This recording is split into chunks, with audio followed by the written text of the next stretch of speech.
La soupe aux cailloux. Il était une fois un homme qui marchait sur une route. Un soldat. Il avait fait une guerre au loin. La guerre était perdue, mais il s'en fichait bien. Ce qui comptait surtout, c'était qu'elle était finie. Et lui, il pouvait rentrer chez lui. Seulement, c'était loin. Il avait marché longtemps, il était fatigué, il avait froid, il avait faim. Le soir était déjà tombé. Puis il a vu une petite lumière au loin. Alors il s'est approché de la maison, il s'est mis devant la porte et il a chanté sa petite chanson. Ouvrez, ouvrez la porte, non, ce n'est pas le vent. Ouvrez, ouvrez la porte, c'est un homme passant. La porte s'est ouverte. C'était une vieille qui habitait là. Mais quand il a vu la grimace qu'elle a faite, il a compris qu'il était mal tombé. Elle a dit: Encore un? Mais qu'est-ce que vous croyez? On n'est pas riche ici dans le pays. Il n'y a déjà pas assez à manger pour les habitants. Alors vous pensez, s'il faut qu'on s'occupe de tous ceux qui passent? Quand on n'a rien comme toi, on se débrouille. T'as qu'à manger de la soupe aux cailloux. Et clac, elle a fermé la porte. Lui, il s'est retrouvé dehors, dans la cour. Il a baissé la tête. Et alors, par terre, juste devant ses chaussures, il a vu un caillou. Il l'a ramassé, il l'a fait tourner dans ses mains, puis ça lui a donné une idée. Il est retourné à la porte, il a frappé, et à travers la porte, il a dit: Permettez à un pauvre soldat qui revient de guerre d'avoir au moins une marmite avec un peu d'eau et une place sur le feu pour faire cuire son caillou. La vieille, elle a ouvert la porte. Elle n'en croyait pas ses yeux. Il était là, debout, avec son caillou. C'est qu'il avait l'air sérieux.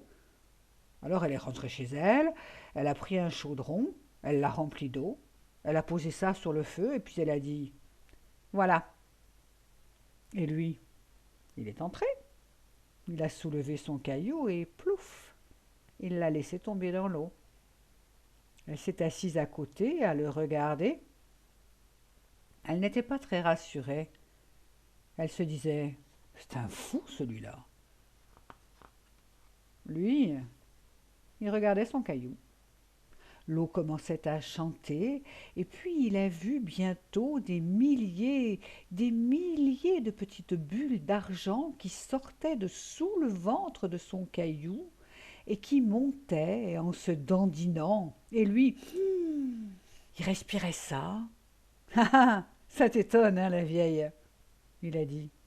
Tu ne croyais pas si bien dire tout à l'heure. Eh bien, justement, la soupe aux cailloux, c'est une recette de chez nous. Il a pris une cuillère sur la table et il a commencé à tourner.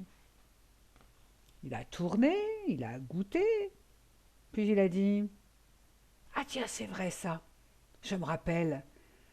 Chez moi, on disait il faut d'abord que l'eau accueille le caillou. Bah, c'est que c'est pas facile ça, hein. Eh bien, pour ça, chez nous, on a trouvé comment faire avec presque rien. Chez nous, on met juste un peu de sel. Mais bon, s'il n'y a déjà pas assez de sel pour les habitants, tant pis, hein. On fera sans sel.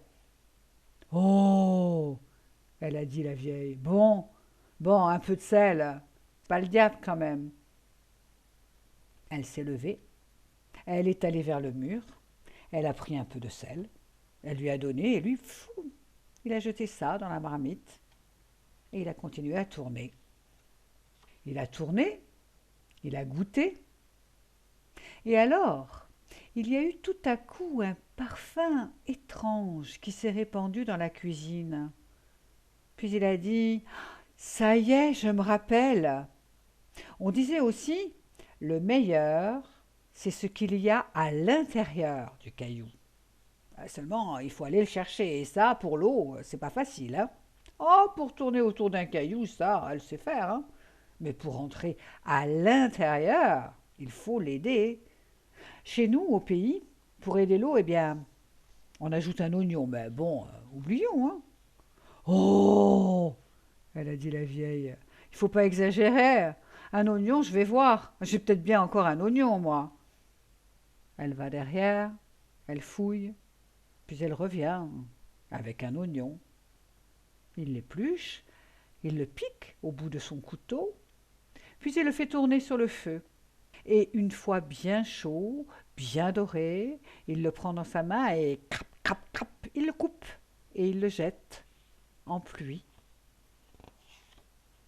Il a tourné, il a goûté, il a tourné, il a goûté, puis il s'est arrêté et il a dit: c'est vrai, je me rappelle maintenant. On disait aussi que l'important finalement, c'était la différence entre la pierre et l'eau. C'est pas facile ça, hein. C'est que ça se ressemble pas ces deux choses-là, hein. Eh bien chez nous, on a trouvé un tout petit rien pour aider l'eau. Nous, pour ça, on ajoute un peu de farine. Mais enfin bon, s'il n'y a pas de farine pour les habitants, hein. Oh, il faut pas exagérer, hein, elle a dit la vieille. Elle s'est levée, elle est passée derrière, elle a cherché, elle a fouillé, et elle est revenue avec un petit sac de farine qu'elle a posé sur la table. Et lui, il a enfoncé la main dans le sac et il a sorti un château. Et tout doucement, il a fait la neige sur son caillou. Il a tourné, il a goûté et ça a commencé à cuire, à épaissir. Maintenant, ce n'étaient plus les petites bulles d'argent qui montaient, non, c'étaient des bulles énormes. Et quand elles arrivaient, elles éclataient à la surface. Plop, plop, plop. Il a goûté et il a dit: je crois bien que c'est la meilleure des soupes aux cailloux que j'ai jamais réussi à faire. Ah non, c'est vrai, je me rappelle maintenant. La meilleure, c'était chez nous. Ah, on avait eu de la chance. On avait eu de quoi mettre un morceau de beurre dans la soupe aux cailloux. C'était quelque chose, mais bon. C'est vrai, on est dans un pays où on ne sait peut-être pas ce que c'est que du beurre. Oh, ça suffit comme ça, dites donc, hein. Qu'est-ce que vous croyez? Qu'on ne sait pas ce que c'est que du beurre, peut-être? On n'est pas des arriérés, tout de même. Elle s'est levée, elle est repassée derrière, elle est revenue, elle a posé un morceau de papier tout froissé sur la table, et lui, délicatement, il a écarté le papier. Au milieu, il y avait un tout petit morceau de beurre, tout perdu, tout pauvre, il tremblait, il avait peur. Il les regardait tous les deux, il se demandait ce qu'on allait lui faire. Alors le soldat a ouvert son couteau, tac. Il a coupé le beurre en deux, tac. Il a tapé son couteau sur le bord de la marmite et le beurre, ploc. Il s'est retrouvé assis dans la soupe, puis il a commencé à se sentir bien, à laisser couler son gros ventre tout doré. Le soldat a tourné tout doucement, il a goûté et il a dit: permettez à un pauvre soldat qui revient de guerre de partager sa soupe aux cailloux avec celle qui lui a permis de la faire. Vous êtes mon invité. Invité? Mais il faudrait pas se moquer du monde. Je suis quand même chez moi ici. Et puis c'est moi l'invité. Ça lui a fait tout drôle. Et ça lui a ramené un vieux sourire. Elle a cru qu'elle en aurait pleuré. Alors, toute ragaillardie, elle s'est levée. Elle a couru jusqu'à l'armoire, et à chaque pas qu'elle faisait, elle gagnait des années, 60 ans, 50 ans, 40 ans, 30 ans, 20 ans, une jeune fille. Elle a sorti les bols, les cuillères, elle a tout posé sur la table, et lui, il a posé la marmite au milieu, toute fumante. Ils se sont assis ensemble, les yeux dans les yeux. Eh bien, même si on vous dit un jour que les conteurs sont des menteurs, je ne vous mens pas. Ce soir-là, le soldat et la vieille ont mangé la meilleure des soupes aux cailloux de toute leur vie. Et depuis ce jour-là, dans ce pays-là, quand on frappe à une autre porte que la sienne, on a pris l'habitude de dire à travers le bois de la porte: Ouvrez, et vous serez bien reçus.